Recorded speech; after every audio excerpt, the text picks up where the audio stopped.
मनु, कैसे हैं आप सब दोस्तों। पवन सिंह का गाना प्रखंड हो या जिला बबुआने से हिला,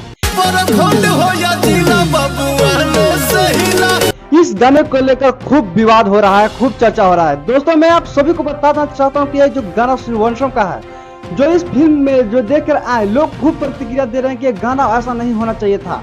एक फिल्म का गाना जतिवाद फिल्म बनाया गया है, इस गाने को लेकर फिल्म को भी ट्रोल किया जा रहा है। दोस्तों मैं आप सभी को बताना चाहता हूँ कि यह गाना धर्मवीर सिंह का है, जो कि आज से एक साल पहले इस गाने को रिलीज किया गया था। आप सभी को सबूत के साथ में ये आप लोगों को देख सकते हैं।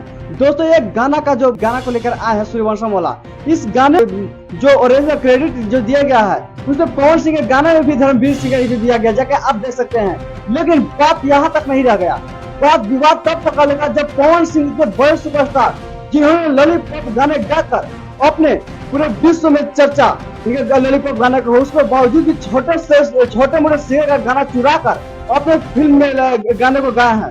इसको लेकर खूब लोगों के द्वारा ट्रोल किया जा रहा है कि पवन सिंह को ऐसा नहीं। भोजपुरी के इतने बड़े स्तंभ, इतने बड़े सिरमौर कहे जाने वाले पवन सिंह जो भी पवन सिंह गाना चुरा गाया, बहुत ही गलत किया है। इस गाने को लेकर दूसरे समाज के लोग अपने गाने को भी लेकर आ रहे हैं, प्रखंड जिला हमारे मतलब अपने जाति कास्ट को नाम लेकर गाने को गा रहे हैं। दोस्तों आप सभी को प्रतिक्रिया क्या है, आप लोग भी अपना प्रतिक्रिया कमेंट बॉक्स में रखें।